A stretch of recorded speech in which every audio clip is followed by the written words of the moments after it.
You can judge me. I'd probably judge me too if I heard this from someone else. But things aren't always black and white, are they? Sometimes it's not just about what you did. It's about how you got there. And God, if you only knew what led me down that road, maybe, just maybe, you'd understand. This story isn't easy for me to tell. In fact, it's haunted me for years. It's the kind of story that you lock away in the deepest part of yourself, the part you don't let anyone see. Not your friends, not your family, not even the mirror. But tonight, I'm opening that box. Infidelity, obsession, guilt. This is my forbidden confession. It started with something so small, so innocent, I didn't even see it coming. A glance, a smile, a presence that stirred something inside me I hadn't felt in over a decade. He was just a teen, barely legal, but something about him made me feel alive again. Not just noticed, not just wanted, but seen. His name was Liam, my best friend's son. Yeah, I know. It sounds bad, and it is. But I didn't wake up one morning and choose this. I was lonely. Not just husband stopped texting back lonely. I mean a different kind of loneliness. The kind where you can be sitting in the same room as someone you've spent half your life with and still feel like a ghost. You ever felt that? Like you've been erased, little by little, until you don't even recognize your own reflection? That was me. Faking smiles at dinner. Counting the minutes until bedtime. Forgetting what it felt like to be touched, not just physically, but emotionally. And then Liam showed up. It was supposed to be for a few weeks. His parents, my best friend and her husband, were going on some couple's cruise. They asked if I could let him stay over, since he was starting college in our town anyway. Of course, I said yes. I've known him since he was in diapers. He used to call me Auntie Belle, for crying out loud. But the Liam that showed up at my front door that summer evening, he wasn't a boy anymore. He was tall, confident in a quiet way. He had this calm, observing energy. He looked at me, really looked, and not like I was some middle-aged woman fussing around the kitchen. I remember the way his eyes lingered, just a second longer than they should have. And something in me stirred. A spark. A flicker of something I hadn't felt since. I don't even know when. I told myself I was imagining it. That it was harmless. This secret started innocently. Movie nights. Laughing too hard. Him offering to help fix the cabinet under the sink. Me blushing, yes, blushing when he said my perfume smelled like summer. I never meant for it to become an affair. I never planned to fall. But love, or lust, or whatever name you want to give this thing, it doesn't ask for permission. It sneaks in, quietly, until one day, you wake up and everything you thought you were, your morals, your rules, your identity, it's all blurred. I should have known better. I was the adult, the responsible one. I had a daughter, for God's sake. But knowing better doesn't always stop you from doing worse. So yeah, this is my story. And if you keep listening, I'll tell you everything. The looks, the touches, the night everything changed, the consequences I still live with. I won't hold anything back, because I need to say it, out loud. And maybe, just maybe, someone out there needs to hear it too. Because this isn't just a story about cheating. It's about wanting to feel alive again. And the price I paid to feel that way, if only for a moment. Let's begin. You ever feel like your life is on autopilot? Like you wake up, make coffee, go through the motions, smile, nod, pretend, and then you blink and another year's passed? That was me. My name's Isabelle. I'm 44. I live in a quiet, beige-colored suburb just outside of Charleston. The kind of place where every lawn is trimmed just right and every house has 2 cars in the driveway, one for show, one for commuting. From the outside, I guess you could say I had it all. A decent house, a daughter in college, a man I once loved, still living under the same roof. Yeah, about that. My husband, I mean ex-husband, technically, we were separated. But we couldn't afford two places yet, so we were still playing house. Same roof. Separate rooms. Separate lives. He had his own thing going on, emotionally checked out, barely spoke unless it was about bills or groceries. And me? I was just existing. You know that feeling when silence starts to feel heavier than noise? When a home starts to feel like a prison made of routine. That's what I was living in. So when my best friend, Marcy, asked me to do her a favor, I didn't think twice. She and her husband were going on some 3-week Alaskan cruise, celebrating their anniversary. Their son, Liam, had just turned 18 and was moving down to start his first year of college in the city. They needed someone to let him crash until his dorm opened up. It sounded easy enough. I mean, I'd known Liam since he was a toddler. There were photos of him and my daughter in the bathtub together, giggling in bubbles and plastic dinosaurs. Back then, he called me Auntie Belle. So, yeah, I said yes. That Friday afternoon, the doorbell rang. And there he was. Liam. But not the little boy I remembered. He stood tall, at least 6 feet 1 inch. Toned, athletic, with this quiet confidence that didn't need to announce itself. His jawline was sharp, but his smile was warm. His eyes? God, his eyes. They weren't innocent anymore. They had a depth to them. Like he'd seen things. Felt things. He hugged me tight. Said, "Hey, Auntie Belle," with this crooked grin that sent a flutter straight through my chest. I laughed it off, called him a giant, told him to drop the auntie part. He just smirked and said, "All right, Belle." Later that evening, he offered to help me unload groceries from the car. "No one ever offers," I joked, handing him the heaviest bags. He shrugged. I was raised right. He followed me inside, setting the bags on the counter like it was the most natural thing in the world. Then he turned to me and said, "You look good, by the way." "I mean it." I laughed. Nervously. I probably looked tired, hair in a bun, no makeup, old tank top stained from dinner prep. But the way he said it, it wasn't performative. It wasn't polite. He meant it. My cheeks flushed. I hadn't blushed like that in years. That night, I sat at the edge of my bed, brushing my hair, and I caught my own reflection. There was something in my eyes, something unfamiliar. A spark. A question. What was that? Why did his voice echo in my head? Why did it matter that he said I looked good? I turned off the lights and climbed under the sheets. But I couldn't sleep. I kept thinking about the way his hand brushed mine when he passed me the bag of apples. That slight pause. That warmth. It was nothing. It had to be nothing. But still, my heart had skipped. The next morning, he was already in the kitchen when I came down. Barefoot, in a faded t-shirt and gym shorts, making coffee.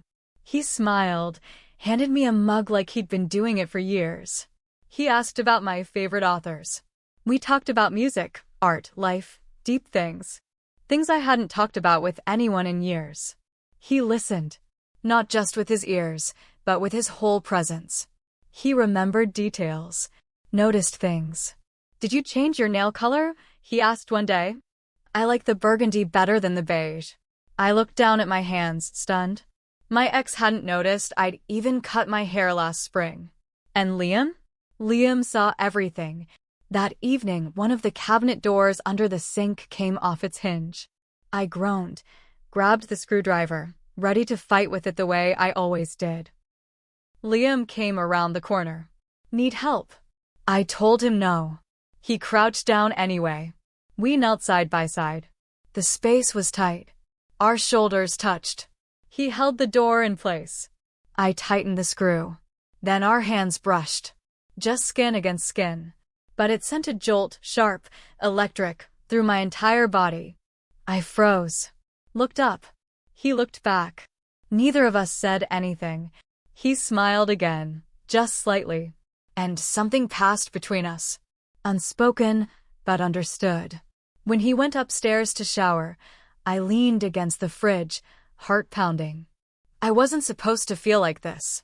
He was 18. Just a kid. My best friend's son. But he wasn't a kid anymore. And I wasn't dead inside anymore either. That night, I lay awake again. Eyes open, staring at the ceiling fan spinning in slow circles. I could still feel the heat of his skin on mine. Still see the way he looked at me when he said I looked good. Still hear his voice in my head, calm, deep, certain. I pulled the blanket tighter around me. Told myself to stop it. To let it go. But I couldn't. Because for the first time in years, someone saw me. And that was the most dangerous part of all.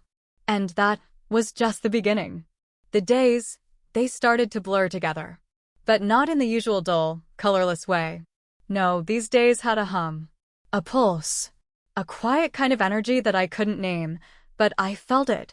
Liam had this way of being near me without making it obvious. He lingered.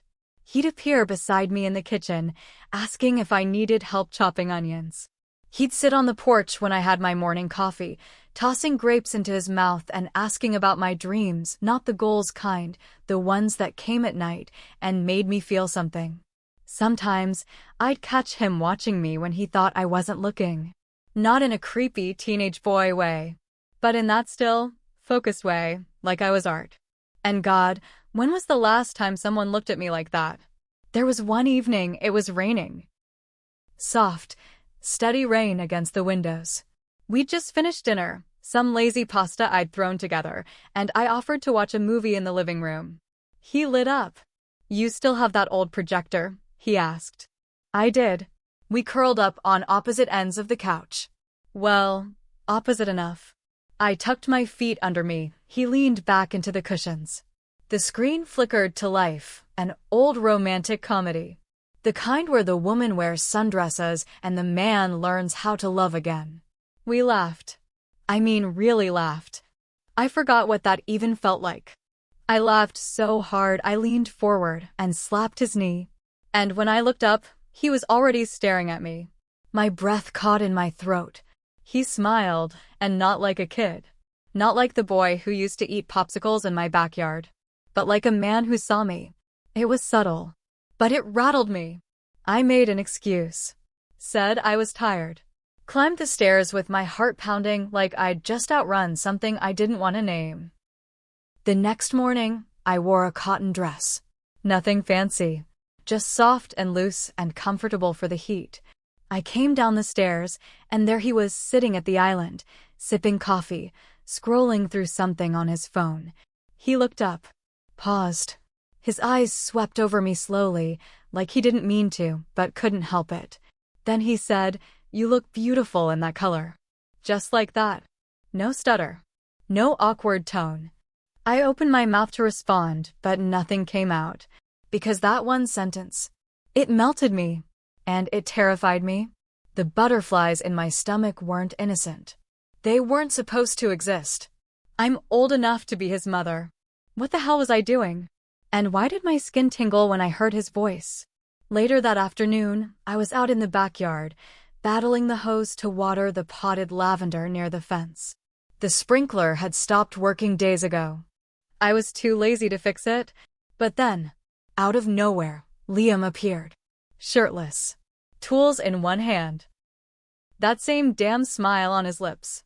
"I'll take care of it," he said casually, crouching by the metal post. And I just stood there. Frozen. His skin glistened. The curve of his back muscles as he leaned in. The way the sun lit up the edge of his jawline. And I stared too long. I know I did. He felt it. He didn't look up. Didn't call it out. But I saw it in the way his mouth twitched just slightly. That smirk. He knew. And that realization, it did something to me.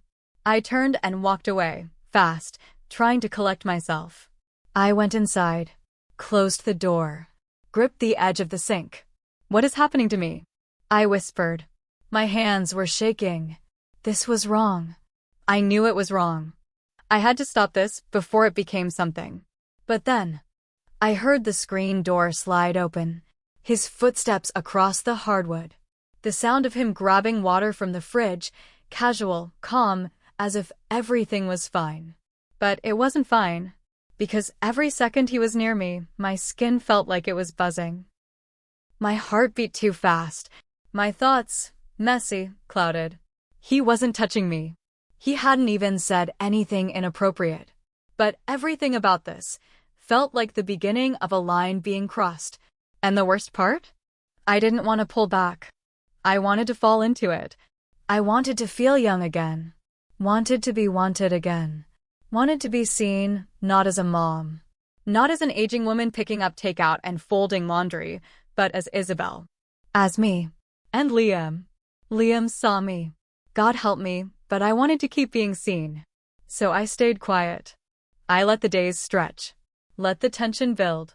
And I told myself as long as I didn't act on it, it wasn't real. But I knew better. Some affairs don't begin in bedrooms. They begin in glances. In silence. In the way someone makes you feel alive again, without even touching you. And that's exactly where I was. Balancing on the edge of something I couldn't take back. The night it happened. I remember everything.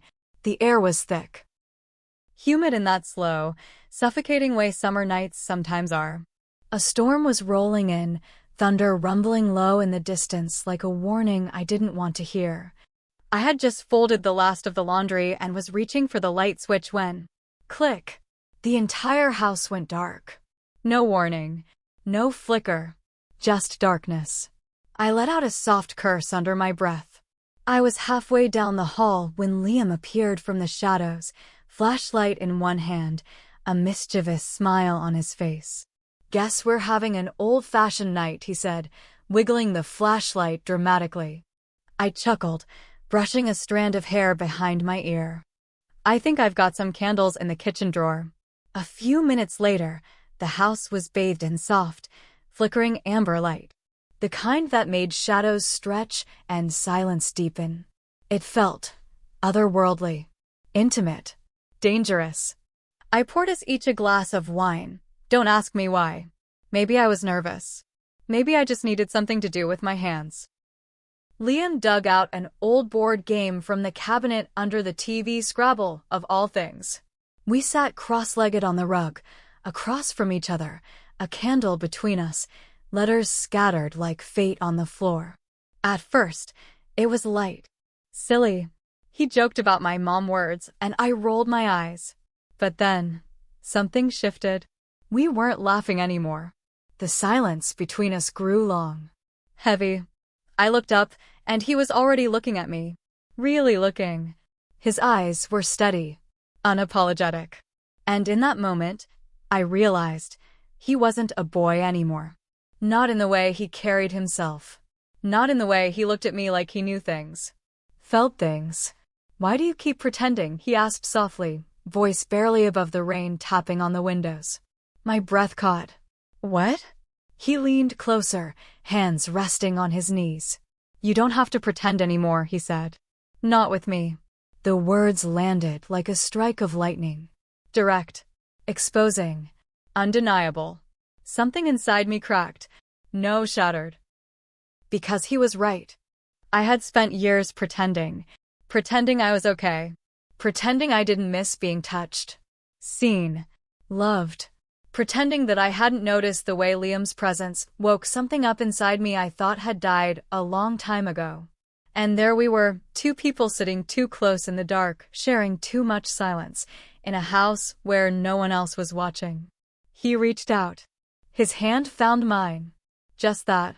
A simple touch. But I didn't pull away. Because God helped me. I didn't want to. His fingers were warm, steady, and when his thumb brushed against the inside of my wrist, I felt everything. Every ache. Every longing. Every years-old hunger that had lived beneath my skin. I looked up, and he was closer than before. Our faces were only inches apart. His breath smelled faintly of wine and cinnamon gum. His eyes searched mine, not for permission, but for truth. And before I could stop myself, I leaned in. Or maybe he did. I don't know. All I know is our lips brushed. Not a kiss. Not really. But enough to send shockwaves through me. I jolted back, heart racing like I'd just sprinted a mile. "This," I whispered, my voice shaking. "This can't happen." I stood up too quickly, knocking the board game off balance. Letters spilled everywhere. "I'm sorry," I muttered. "I need to go to bed." I turned before he could say anything, fled up the stairs, each step echoing like a warning shot. In my room, I shut the door, leaned against it, pressed a trembling hand to my chest. My heart was pounding. I could still feel his breath on my mouth, his hand on mine. I stood in the dark, eyes closed, trying to slow the chaos inside me. We didn't kiss. Not really. But the moment, that invisible thread, had snapped. Or maybe it had tightened. Either way, something had shifted. Something that couldn't be undone. I knew it the second I lay down in bed and stared at the ceiling fan spinning above me in the candlelight. I had crossed a line. Not physically, but emotionally. Spiritually. And now? Now, there was no going back. Whatever happened next, it would change everything. The next morning was different. The air in the house felt heavy, like something unsaid was pressing down on both of us. We didn't talk about what happened the night before. No mention of the almost kiss. No questions. No explanations. But the silence was loud. Louder than any confession. I caught him watching me from across the kitchen while I made coffee. He didn't look away when I met his gaze. He just held it, like he was waiting for me to make the next move. And I couldn't breathe. All day, we moved around each other like magnets, pulled together, pushed apart. I kept telling myself it was nothing, that it didn't mean anything, that I was still in control. But that night, God, that night ruined me. I remember walking past his door. It was slightly ajar. The glow of his bedside lamp spilled into the hallway. I stopped. Why did I stop? I could have kept walking. Could have gone back to bed, buried myself in guilt and denial and half-empty wine glasses. But I didn't. I stood there for a long time, heart hammering in my chest like it was trying to warn me. And then, I pushed the door open. He was sitting on the edge of the bed, shirtless, scrolling through his phone. He looked up. No surprise. No shock. Just quiet acknowledgement, like he'd been expecting me. I stepped inside, closed the door behind me. No words, just the sound of my breath, his breath, the distant hum of the ceiling fan. And then, he stood up, walked toward me, slow, cautious, like he didn't want to scare me off. When he reached me, he didn't touch me right away. He just stood there. So close I could smell his skin, that mix of soap and summer and something purely him. He searched my eyes again, just like before. And when I didn't back away, he touched my face, gently, like I was fragile. And I broke. Our lips met, soft, hesitant, then deeper, needier. It wasn't lust. Not just that. It was longing. Years of buried hunger. Of needing to feel wanted. Seen. Alive. Clothes slipped away, like whispers in the dark. And when he laid me down, it wasn't rough. It wasn't rushed. It was reverent. I felt worshipped. Like every inch of me mattered. Like I was beautiful again. Not just useful. Not just someone's wife. Not just someone's mother. And when it was over, I lay there in the silence, wrapped in tangled sheets and shame, staring at the ceiling.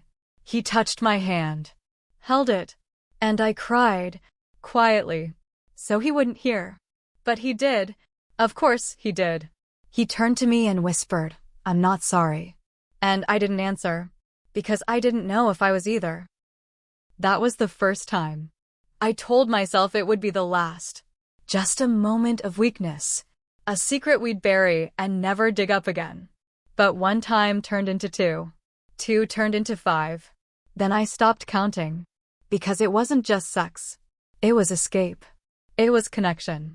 It was everything I'd been aching for and never dared to ask for. We built a secret world, tucked between the walls of my own home. Secret glances over dinner. His leg brushing mine under the table. Whispers in the hallway at night. And those mornings, when he'd sneak out of my room just before sunrise, shirt half buttoned, eyes still full of me. We became experts at hiding. And yet, every time we touched, I felt exposed. Like my soul was naked. And the guilt. Oh, the guilt was relentless. It clawed at me when I looked at my reflection. When I spoke to my ex-husband, who still lived down the hall. When I texted my best friend, his mother, pretending everything was fine. There were moments I'd lie awake, body still aching from him, and whisper to the dark. What am I doing? What the hell am I becoming? But my body didn't care. My heart didn't care. Because with him, I felt seen, cherished, desired. And every time we were apart, I felt hollow, like I'd been full of light, and now I was dim again. I started needing him in ways I couldn't explain. Not just physically, emotionally. Like he'd filled some space in me I didn't even know was empty. And yet, every smile from him felt like a sin. Every time he kissed me, I wondered what I'd destroy next. I remember lying beside him one night, staring at the ceiling and thinking, was I losing my mind, or just finally finding it? Maybe both. Because I wasn't just falling into an affair. I was falling apart. And also, falling awake. I knew it wouldn't last. I knew it couldn't. But in those stolen moments, I didn't care. All I wanted was him. And for the first time in years, someone wanted me back. It didn't take long for the world outside our bubble to start noticing the cracks. The first red flag came from my best friend, Liam's mother. She started calling more often. At first, it was the usual catch-ups, updates about her trip. But then her tone changed. Is Liam okay? He seems distant on the phone. Are you sure he's not bothering you? Has he been different? And every time I lied, it felt like swallowing glass. Oh, he's great, I'd say, forcing a laugh. Just helping around the house. He's been a sweetheart. A sweetheart. If only she knew the kind of sweetness we were drowning in behind closed doors. Then there was my ex-husband. Still living in the same house, still pretending we were fine for the sake of our daughter. He started noticing things too. He'd glance at me over his newspaper and say, "You've been going on those late-night walks a lot lately. You've been humming again. That's new. You look different." He didn't mean it in a flattering way. He meant suspicious. I brushed it off. I always had an excuse. Needed air. Needed space. Needed to not scream. But the worst, the moment that split my chest open in pure panic, was the day my daughter came home early. She wasn't supposed to be there, said her class was canceled. I was in my bedroom with Liam. We'd just finished. Well, you know. I'd barely thrown on a robe when I heard the front door slam. And there she was, standing in the hallway. And Liam, shirtless, stepping out of my room. We all froze. Time stopped. She looked from him, to me, then back to him. He tried to speak. I jumped in. He was fixing the AC. I blurted, breathless. "It's been leaking again." She didn't respond. Just stared at me with eyes that looked too grown, too aware. And then she turned and walked to her room. Quietly. But the silence screamed louder than anything she could have said. Later that night, I knocked on her door. She wouldn't answer. That guilt? That knot in my gut that had been whispering all along? It screamed now. And Liam. He didn't seem shaken. Not really. He curled up beside me later like nothing had happened. Brushed my hair off my shoulder and whispered, "Let's not hide anymore." I turned my face away. "Liam, no." "Why not?" he said, voice low, almost pleading. "I'll stay. I'll defer college. I can get a job here. We don't have to sneak around anymore." I sat up, the bed suddenly feeling like a battlefield. "Liam, this wasn't supposed to be permanent." He blinked. "What do you mean?" This was a moment," I said, voice shaking. "A season. Something we both needed to get through something else. That's all it was supposed to be." He pulled away. "You don't feel what I feel?" My heart cracked right there. Because I did. I felt everything he did. But I also felt the weight of reality, of consequences, of age and time and children and marriages and friendship. My voice was barely a whisper when I said, I don't know what I feel, and that was the truth. Was it love? Or was it just escape? A rebellion against years of numbness? Was he my soulmate? Or just a mirror reflecting all the broken parts I'd tried to ignore? The pressure inside me was unbearable. I couldn't eat. I couldn't sleep. I kept checking my phone for messages that weren't from him, messages from my daughter, from my ex, from my best friend. Every glance felt like a question. Every silence an accusation. The thrill of our secret turned toxic. I couldn't breathe around him, and I couldn't breathe without him. Every time he touched me, I felt alive. And every time he left, I felt sick. I started avoiding mirrors. I didn't want to look myself in the eye. Because the truth was, I wasn't just betraying people I loved. I was betraying myself. The woman I used to be, the mother, the friend, the one who used to believe in boundaries, in loyalty, in lines that shouldn't be crossed. She was gone. And in her place stood a woman who didn't know who she was anymore. Every part of me was unraveling. And Liam, sweet, beautiful, sincere Liam, kept trying to pull me closer. While I was silently drifting away, I always knew secrets had a shelf life. What I didn't expect was how fast everything would explode once the seal broke. It was a Sunday. Quiet. Too quiet. Liam had just left my room, hair still damp from the shower, that lazy smile still on his lips. And I was lying there, basking in the afterglow and the guilt, like usual. I thought I was being careful, deleting messages, locking my phone, but I'd gotten sloppy. Maybe I wanted to be caught. Maybe I didn't want to keep lying anymore. I was in the kitchen when I heard it. A crash, then a sharp, trembling voice. Mom. My heart dropped. I walked into the living room and saw her, my daughter, standing there, holding my phone.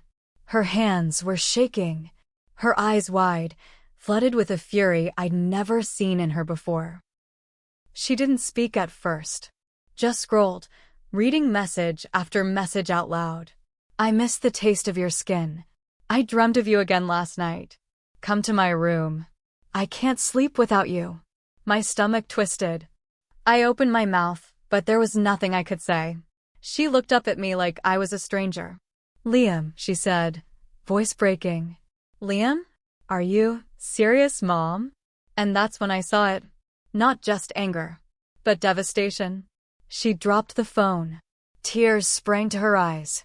He's a kid. He's my age. How could you? I stepped forward. She stepped back. Sweetheart, please. No. No. Don't call me that. Don't pretend you're a mother right now. The slap of betrayal wasn't physical, it was in her voice. Sharp, cutting, unforgiving. She ran upstairs, slammed her door, and I stood there, frozen, surrounded by the echo of everything I'd just destroyed. Later that night, she told her father. I didn't hear the conversation.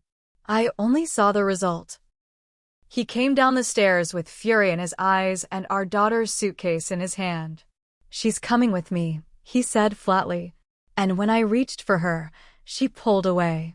She didn't even say goodbye. Just got in the car and left. The next day, Liam's parents were back. I don't know what she said to him. All I know is that he was gone before I even woke up. No note. No goodbye. Just gone. And my best friend? She never called. Never texted. Just blocked me on everything. And honestly, I didn't blame her. I sat in the silence of my now empty house. No footsteps upstairs. No laughter from Liam's room. No clink of coffee mugs or whispered goodnights.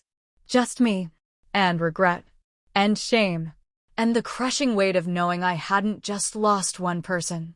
I'd lost everyone. My daughter. My best friend. Even the ghost of who I used to be. The moment that haunts me most, that cuts the deepest, wasn't the screaming, wasn't the silence after. It was her face. My daughter. The look in her eyes when she realized who I really was. That look. It broke something inside me that I don't think I'll ever fix. She looked at me like I was someone she couldn't trust, couldn't admire, couldn't love the same way again. And I knew, right then, no matter how many nights I cried, no matter how many apologies I whispered into the void, some betrayals don't get forgiven. Some live with you forever. It's strange how a house can feel louder in its silence than it ever did when it was full of voices. Months passed. The air inside these walls shifted. No laughter, no footsteps, no soft knocks on my bedroom door in the middle of the night. Just creaking floorboards and the distant hum of regrets that wouldn't leave me alone. I'd wake up at 3 a.m., not from a dream, but from the absence of noise. The space beside me was cold. Always cold. No daughter. No husband. No Liam. Just me. I started therapy. Not to explain, but to understand. To face the parts of me I'd ignored for so long. Every Wednesday, I sat in a gray office with a woman who never judged me, only asked the kind of questions I'd spent years running from. Why did it start? What did Liam make you feel that you weren't allowing yourself to feel? What were you really looking for? And the truth? I didn't just lose Liam. I lost who I was pretending to be. For years, I'd played the roles everyone needed from me. Wife, mother, hostess, peacemaker. But somewhere along the way, I forgot how to be me. Liam saw through that. He made me feel wanted. Not for what I could do or fix or give, but for who I was in the quiet moments. And that attention was a drug to a woman starving for affection. But love, real love, doesn't bloom in secrets. It doesn't root in guilt. I used him. Not in a cold, calculated way, but in the way that broken people sometimes use warmth as a bandage. I wrapped myself in his youth, his desire, his undivided attention. And I mistook that feeling for healing. But healing never comes from hurting others. Especially not the ones you say you love. I started journaling again. Pages and pages of raw honesty. No filters. No lies. Just truth, even when it burned to write it. I wrote letters to my daughter I never sent. I painted. Not for anyone else, but for me. Canvases of blurred faces, ocean skies, storms in shades of violet and gray. Each stroke a whisper of something I didn't know how to say out loud. And I traveled. Small trips at first. A cabin near the mountains. A quiet beach town in the off-season. Places where no one knew me, where I could breathe without wearing shame like perfume. I didn't hear from Liam. Not a text. Not a call. Not even a curious, "Are you okay?" message. And I think that was for the best. Because if I'd heard from him, I might have fallen again. And this time, there'd be nothing left of me to climb back up.